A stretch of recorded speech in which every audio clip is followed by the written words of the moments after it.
Hello everyone and welcome back to another episode of Super Mario World for the Super Nintendo Entertainment System Classic. In the last episode we conquered all of the Forest of Illusions, including the fortress that leads to Star Road and Roy's Castle. And in this episode we are now moving on to Chocolate Island, starting with Chocolate Island 1. I find that Chocolate Island is notorious for being the hardest world in this game, even harder than World 7, and it's because of these guys here, the dinos, just like that. The reason why I find them so difficult is that not only are they a larger enemy, but their sporadic movement makes it harder to just fight them. I'm going off to a great start. With the larger ones, they usually take 2 hits, but what you can do... See, this is what I was saying about the whole... Smaller guys are the harder, or this world is the harder stage. There we go. So all it takes to defeat the big guys is a spin jump, and it poofs them into oblivion, instead of just shrinking them down to a smaller size. Once you get the fireballs, however, you don't even have to get close to them, which is great, because the dinos are really, really difficult to deal with, as you can see.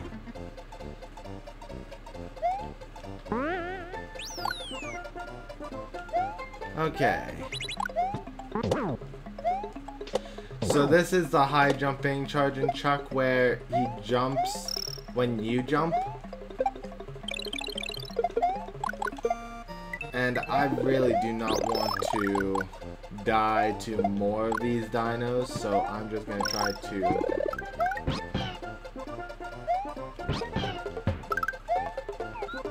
stay...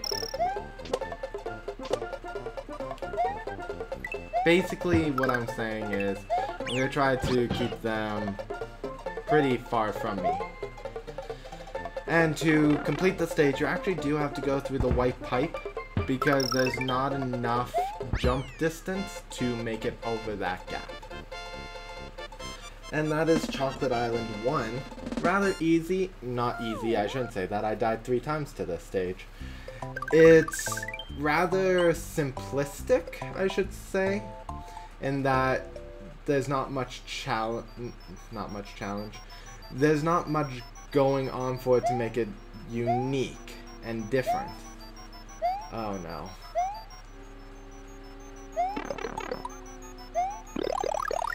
This ghost house has a unique feature to it. 2 unique features. One of them will be the invisible, or the disappearing floor. And the second one is this guy. I'm pretty sure he's called Ghost Lakitu. And it's mostly in reference to Lakitu. But it's this spot here that's most interesting. If you did not get into the door in time, then what's going to happen is the path is going to disappear below you and you fall to your death. Now, I'm going to just show the way to the end, and the fastest way to it is by luring one of these ghost blocks back to this area here that I'm trying to get to.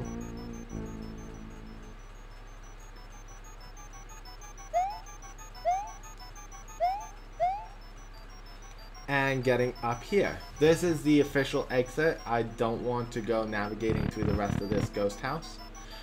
Another way you can do it if you're having difficulty platforming off of one boo is you can collect more of those ghost blocks from either earlier in the stage where there were 3 or just continue into that room. There's I think 4 or 5.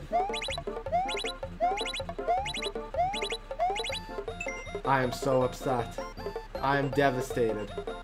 I could have had it all. I could have finally fulfilled my dream of getting all of those fire flowers. It's okay. Anyways, you could collect more boos from earlier on in the stage or later on in the stage. Chocolate Island 2 is rather interesting. It is a secret stage level, so there are 2 exits. And this one has an interesting mechanic. I'm not going to cover all the mechanics because it's not necessary. But I will tell you kind of how they work. This first room is based on how many coins you collect. If you collect a certain amount of coins, then you change the outcome of the second room, which is this one. And then in this room, if you get to the end before certain time limits, then you get a different third room. And from the third room, I believe it's based on the number of dragon coins you have. That determines what the fourth room is. Which is fine.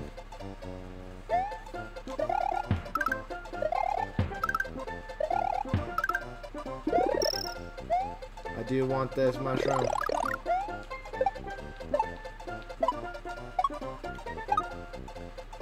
Okay.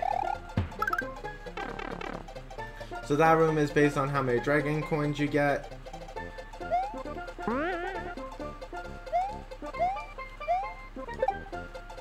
And here's the exit. Now I am going to show the secret exit and I'm going to explain the best way to do it. Because one, you have a limited time to get to the secret exit. And 2, it's just the best way I find doing it.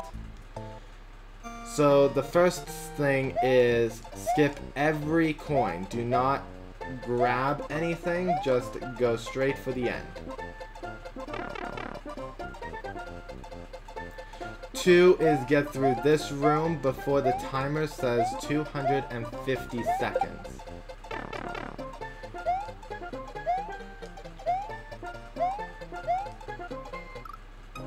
Or fall off the edge. The best way to do this room would be to have a cape, but I'm not going to run for a cape because it's not necessary, it just makes it faster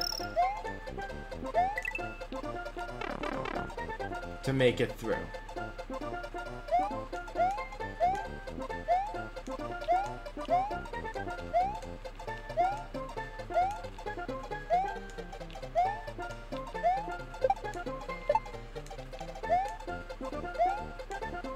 And I made it through with 263 seconds.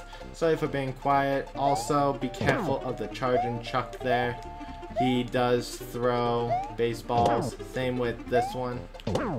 But I want to get the green block because all green blocks will give out feathers.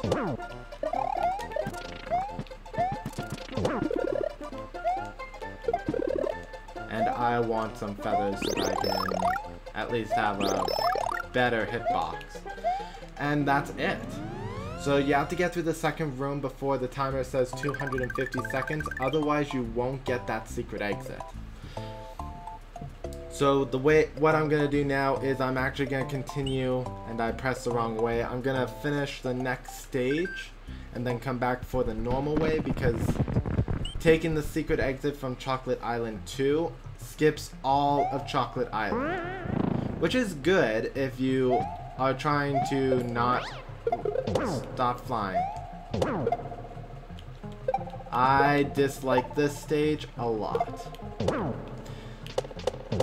Anyways, as I was saying, if you're trying to get through all the worlds without taking Star Road, then I would suggest taking this route. I don't like this stage because the football charge and chucks, the footballs are rather sporadic in nature. Sometimes they'll jump high and go over you. Sometimes they'll not jump at all and just bounce in towards you. And it's because of that sporadic Sorry, wrong button. It's because of that sporadic nature that I die a lot on this stage, as I'm dying a lot in this world. So like sometimes the footballs here hit the rock and sometimes they don't. Like right now they're all not, and I just got hit by the football. And I have no power up, so my whole I'm gonna get the green blocks was now pointless. Anyways, yeah, charging chucks. I swear I'm good at this game. This is a great example of how overconfidence can grab a spring. I'm not doing so well at this game. Okay.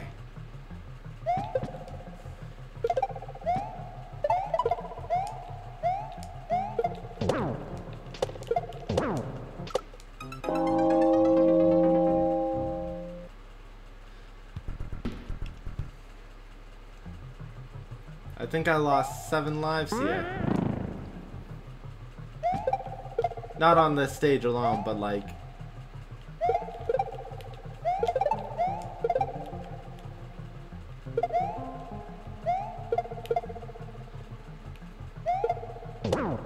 Okay. So see how that... What? Okay, it's doing a terrible demonstration now, but basically there are times when the football does go high, and then times when the football doesn't go high. It's just, as soon as... The main thing is, if you get through that first room, then all you have to do is hold down, and you're basically done for the rest of the stage. That first room is terrible. The footballs always hit no matter what I try to do, and I see it coming too, but because this game is the way it is, sometimes you don't get that control in mid-air. Okay.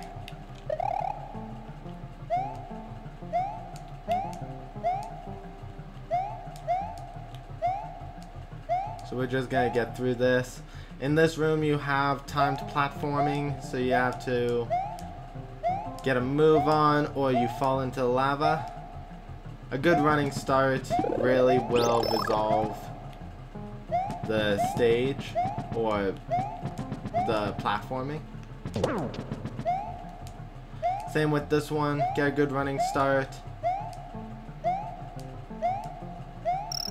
And you do need to be at a certain height to make that final jump, otherwise you'll catch the edge and just fall. Otherwise, we completed the stage. And the reason why we're not going to continue down the secret path to the end is because the secret path cuts the entire Chocolate Island. So if I wanted to, I could go fight Wendy right now.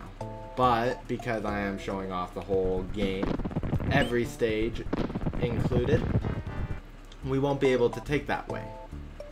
So now we're gonna head back. I'm just checking out my timers. We still have lots of time. I'm gonna do this stage next, and man, this stage is mean. I'm gonna take the regular exit, and then we'll go for the secret exit. The reason why we're doing it in this order is because of just for completion. You don't have to do the regular exit, and sometimes it's actually advised not to.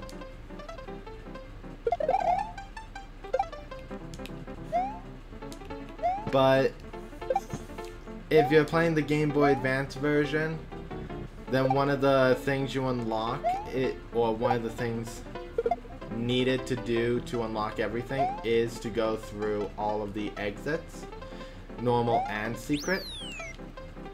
So in that sense, you would eventually have to take the standard exit anyways. And now that we're beyond the halfway point, we now have the difficulty curve spike on us. Now we have fuzzies rotating the platforms rather than just Koopa Troopas standing on top of them. So when going under, it is advised to duck so that you can avoid the fuzzies. And we're basically here at the end.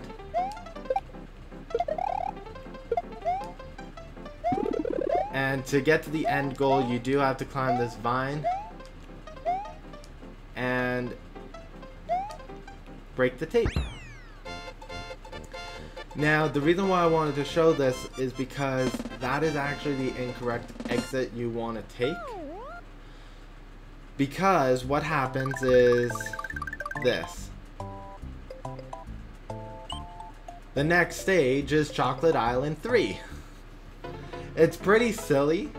I love the idea that even if you were to get to the end, then you still need to take the secret exit.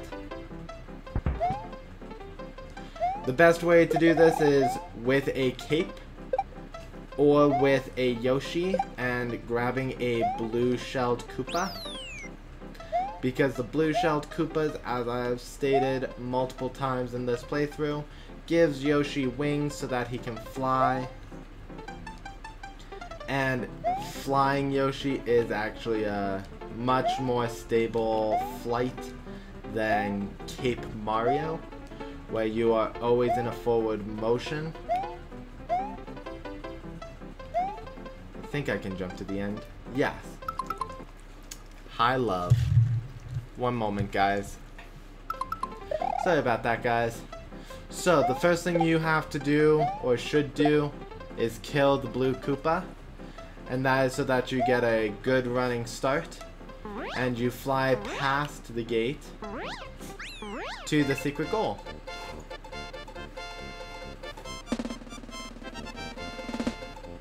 Stop looking at me like that.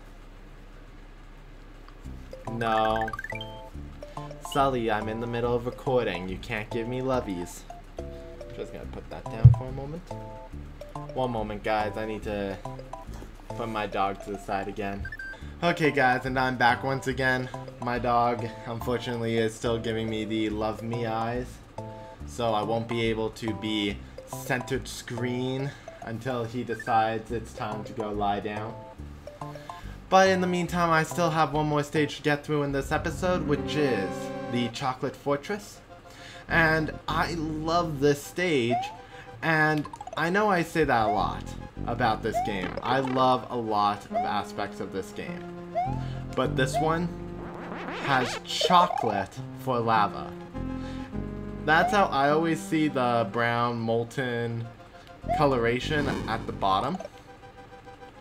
That it's some sort of boiling chocolate. And the reason why I think that is because this is called Chocolate Island. The best explanation is that it's chocolate. Okay, so we're still gonna navigate through, being a bit more careful. The fireballs are a great throwback to the original Super Mario Bros., where during castle stages, you had fireballs being spewed at you on your way to the boss. And we made it to the halfway point. I use the spin jump on the thwomp to get down. And the spin jump is really useful here. Because if you don't fail, you jump off of all the thwomps.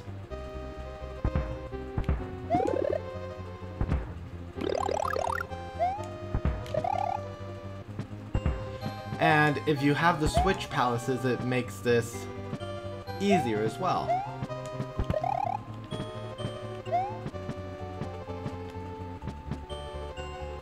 So the best way is to bait the thwomps to drop down so you can run across. Bait the thwomp. And this one you don't even have to worry about baiting the thwomp, because the blue switch keeps them up there. And the same with this one, the red switch keeps them up top. We get a power up to fight Reznor. And this door confirms that they just switched the red palette with brown. But I still want to say that that was lava, or chocolate rather than a discolored lava.